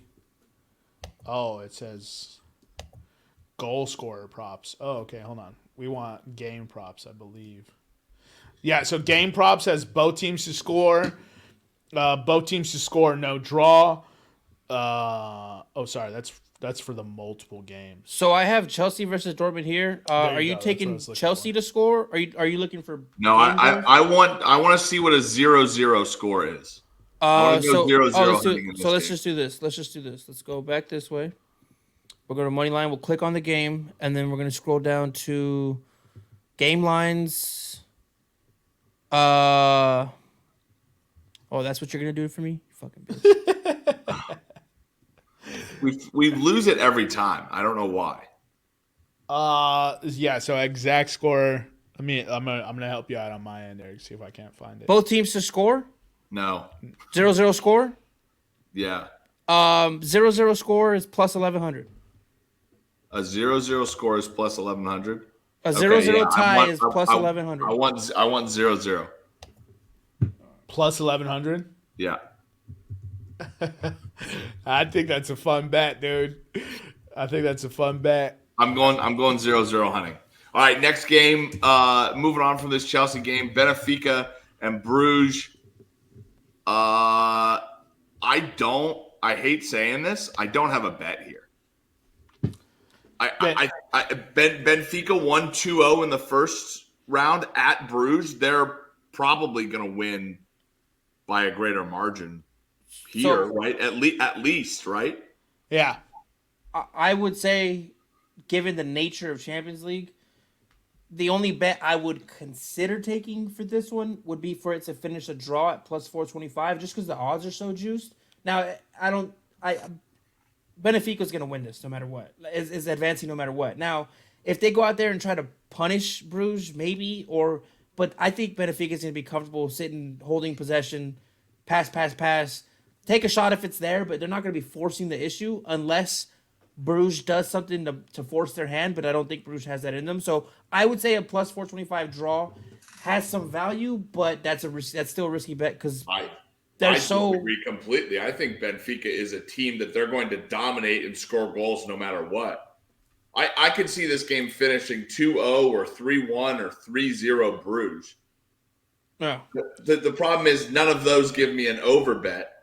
I will pick Benfica money line, but I'm not going to pick it straight. I'm going to put it in parlays. So that's my thoughts, Jermaine. I'll take both teams to score. No. Minus 115. It's a pretty good bet. Other than that, I think Benfica advances. If you're making me pick on this game, I mean, yeah, I would take. I'm not betting a minus 270 money line, but if I had to pick gun to head, I'm taking Benfica money line. Yeah, maybe put that in for both games for tomorrow. Maybe make a parlay for both games tomorrow. So Dortmund plus 310, Benfica minus 270, and see what odds it squeaks out at you or screams out at you. I actually. That's plus 461 on the parlay. Nice. Okay. I like that. So leg one, I actually thought Bruges versus Benfica would be a competitive series. Right. And here I'm sitting like, nah, this shit's over, bro. Keep it pushing. Right. So I'm in favor of moving to the next matchup. So Bayern taking on PSG. This will be on Wednesday. Bayern survived the first leg 1-0 like Eric told you earlier. When I say survived, I mean Mbappe, once he came in that 57th minute, destroyed Bayern. And if it weren't for, his asshole and his elbow, PSG would have won that one. They're going back into Bayern. There's no Neymar. I think Bayern wins this game 2-1. I'll take Bayern minus 125 to win. Bayern to advance minus 575. That's really the only bet I have for this, Jermaine.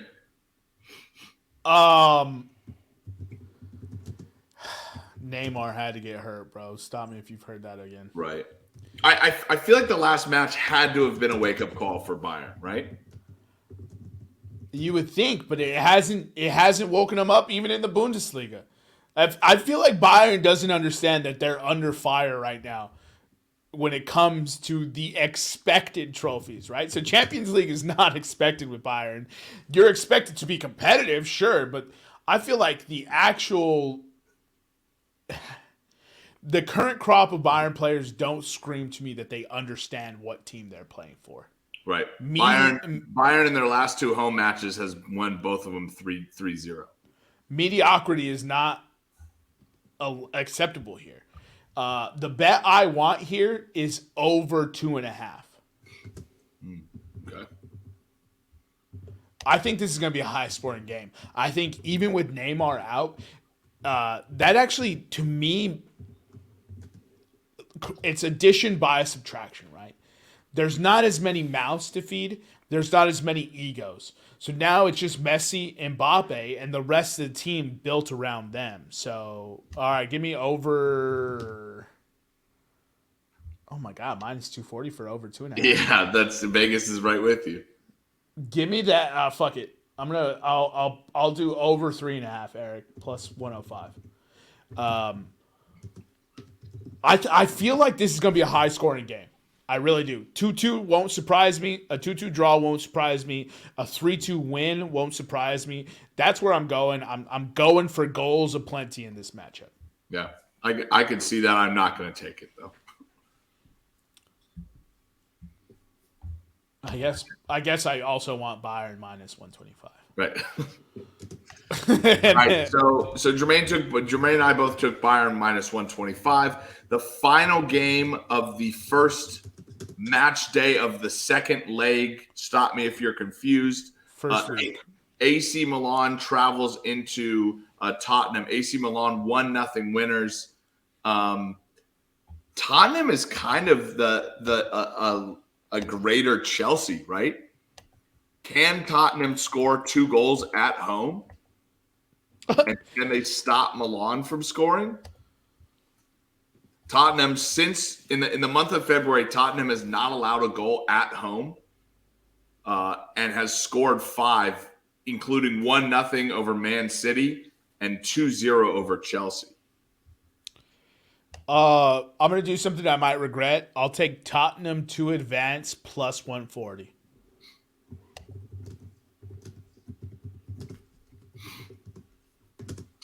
All right, let's see. Do we have on Tottenham?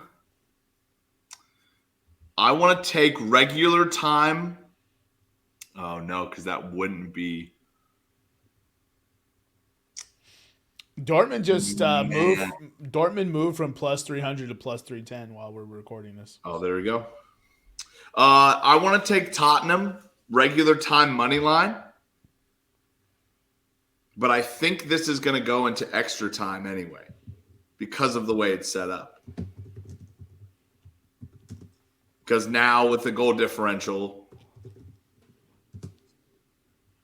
can I pick this to go into extra? I want to pick this to go to penalties. Ooh, that's fun. And I don't know if we can do that. So I don't know if we can find this game to go to penalties. So we'll write that down and we'll look for odds later, Eric. But I think Tottenham wins the match. I think they win the match 2-1. That would force them 2-2 on aggregate. And correct me if I'm wrong, but that means they play extra time and then penalty kicks to advance, right? Now, yeah. With new Champions League rules? Yeah, there's no way anymore. Then there we go. I want that, and we'll look it up. We'll look up to see if we can find it. Whoa. Do you guys know what Asian handicap is? No, I do not. Okay, we'll have to research that later.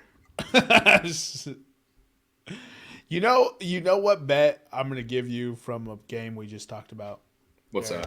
I want a total goals odd for the Bayern PSG game. I will get you the odds for that. Give me 1 second. So on this point, since coming back from the Winter Cup, from the World Cup break, AC Milan has been one of the off and on coldest teams away. They've only had 2 wins, and they've had 3 losses to Lazio 4-0, to Inter Milan 1-0, and then Fiorentina 2-1. I don't see them losing, and I'll take Tottenham. Total goals odd is -110, brother. Just dropped it in the chat for you. So you're taking AC Milan to beat Tottenham? No, I'm taking Tottenham to beat AC Milan, and I want this game to go to penalties, and then whatever team. Actually, I'll do this. I'll do this fun little bet, which we'll get the odds later, or if they pop up. I think Tottenham wins this game, 2-1 or 1-0, and they force it into an aggregate, and whichever team has the higher odds to win, I'm going to take. And I'm going to take all 4 bets. I'm going to take Tottenham to win in extra time, Tottenham to win by penalties, AC Milan to win in extra time, AC Milan to win by penalties. Tell me why they don't have a bet for extra time. Yeah, I don't know. I looked all over. I couldn't find it. But classic, not 5 dimes. Well, you said the total goals would be what, Jermaine? Total goals odd for PSG Bayern -110. Eric, were you even listening to me? No, bro. You know when I'm trying to find something, I don't hear things when I'm looking at screens. I'm just kidding, bro. I'm here for it. But here's the thing. You are kidding until we get to next week, and I don't see this anywhere. Yeah, so you want Tottenham to win full time. Right. You want to bet extra time. You want to bet PK. Yeah. And I don't remember the fourth team. one. I want to bet every outcome when it gets to extra time. Because you're going to make money. Because it's so ridiculous. Yeah. All right, so we'll move to the second week. Jermaine, our first matchup in the second week is Man City against RB Leipzig. This game ended in a 1-1 draw last time. What do you got for this game? Man, I needed an RB Leipzig win in the first leg for me to even flirt with an RB Leipzig to advance. Man City has not lost at home since November 12th. Yeah, I can't in good conscience bet RB Leipzig. I mean, Man City to advance is -700. Man City to win is -240. I don't have any draw no bet regular time. How is RB Leipzig +425? That doesn't make any sense. On the other hand, RB Leipzig has won since returning. They have won 2 games. When they did win it on the road, though, when they did win, they won 6-1 against Schalke and 3-0 against Wolfsburg. But in the most recent match that happened on Saturday, they lost 2-1 to Borussia Dortmund. So I'm taking both teams to score, no draw.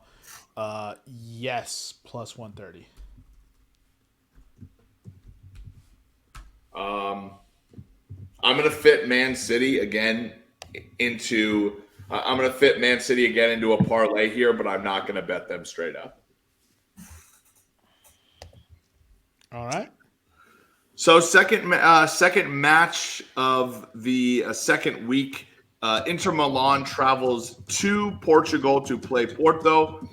Inter won the first match 1-0. Jermaine, what do you have in this match? Porto 175, Inter's plus 160. I'm all over Porto +175. Okay. All right.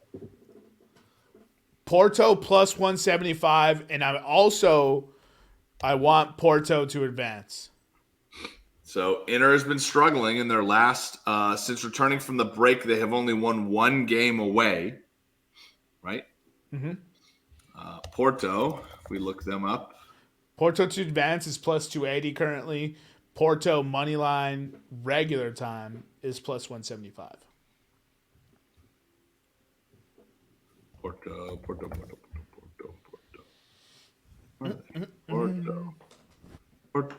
Oh, there they are. Jeez. There's too much blood in my alcohol content system.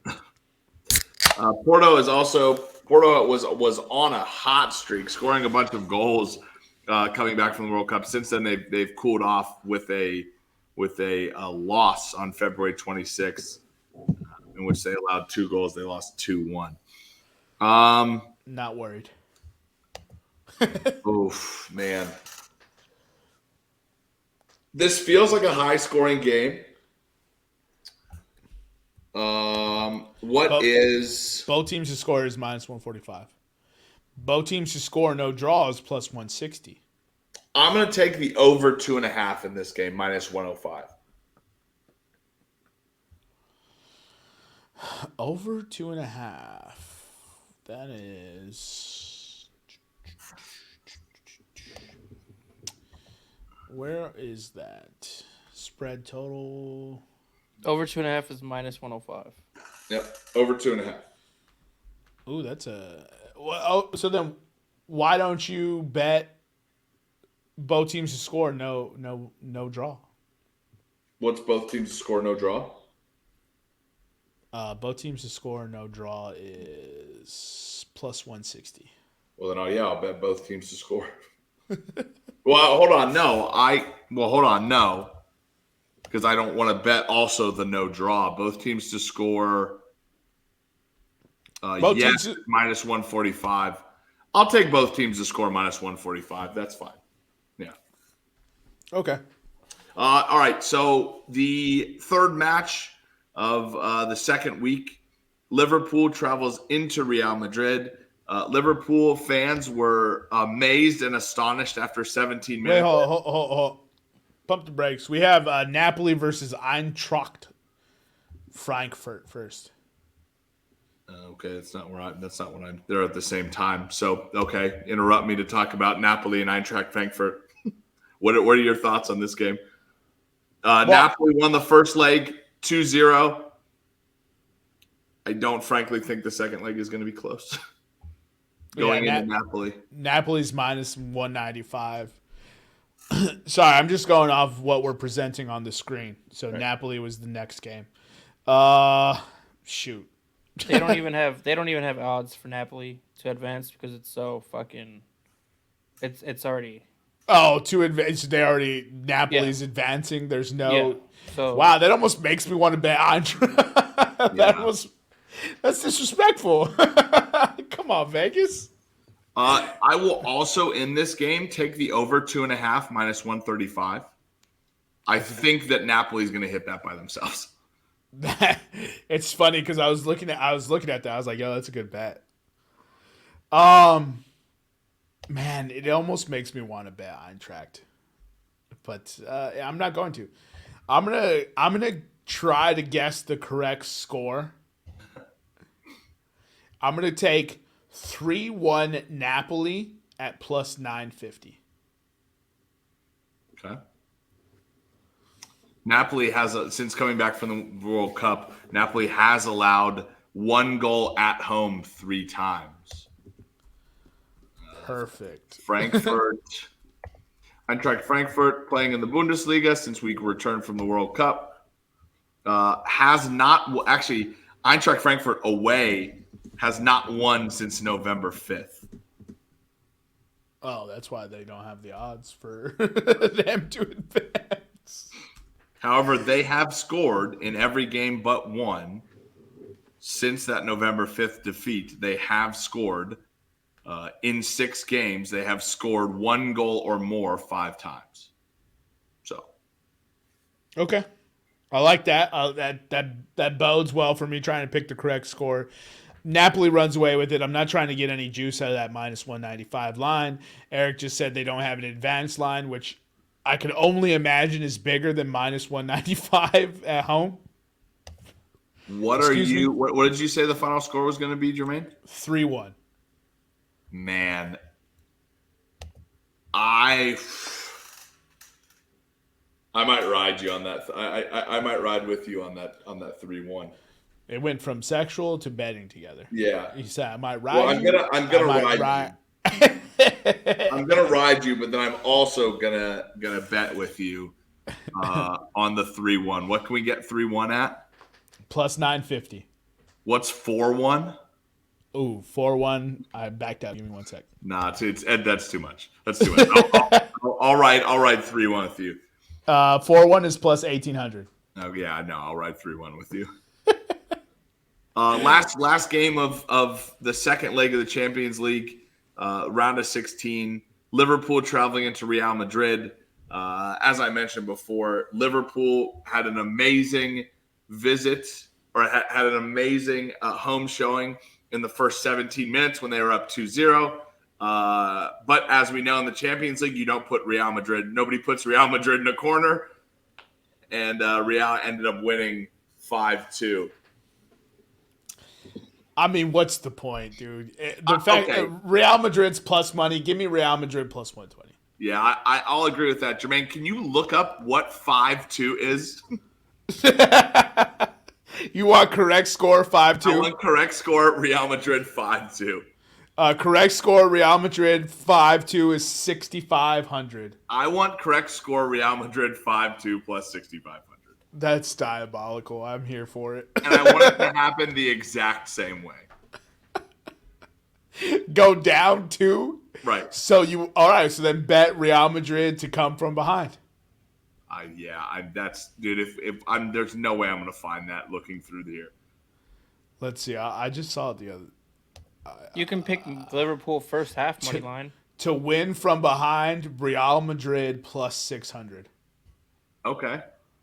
Yeah, I mean, it's their forte at this point, right?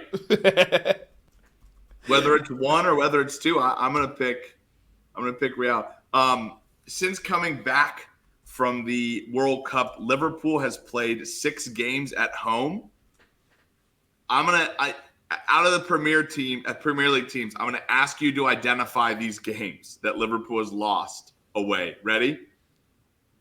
3-1. Who did they lose to? You're asking me who did they lose to? 3-1. 3-1. They lost to Brighton.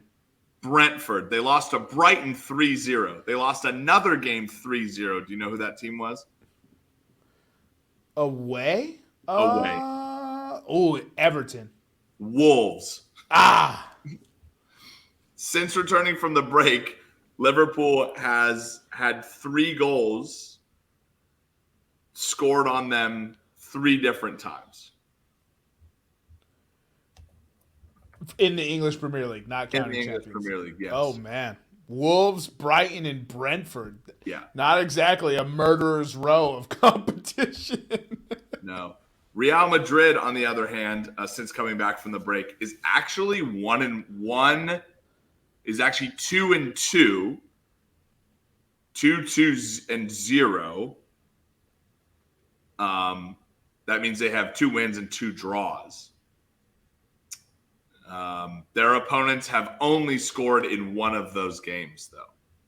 So Real Madrid's only played 4 La Liga matches since... At home, yes. Oh, at home. Got it. I was like starting to question the game total. Right. I was like, damn, I've seen so many United soccer games. Like, oddly enough, I slept in and didn't watch the massacre that happened this Sunday, and I'm actually kind of glad about that. Yeah. You getting sleep was a better use of your time. 1,000%, yeah, 'cause especially since we gave up 7 goals. I'll take Real Madrid plus 120, and that's all I'm taking from this game. Nick can have fun with the 5-2 scoreline. That'll be fun to root for. Real Madrid to come from behind. Yeah, to win from behind plus 600. Also another fun bet. I won't be taking that.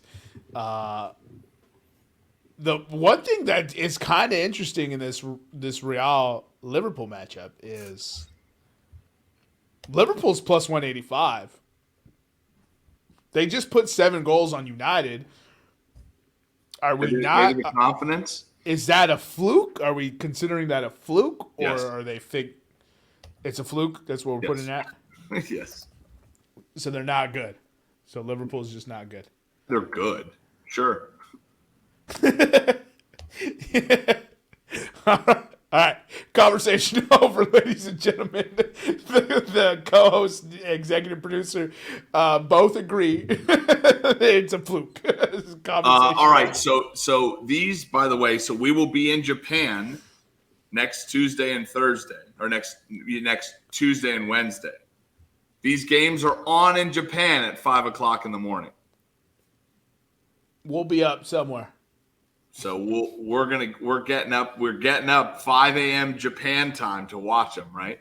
I heard the Yakuza have a television, so we can easily find a spot to watch some of this. Yeah. I made the mistake of getting jacuzzi mixed up with the Yakuza. Now I'm in hot water with the Japanese mafia. I appreciate the dad joke, sir. I appreciate the dad joke. All right, Eric, you got anything else for the roomies?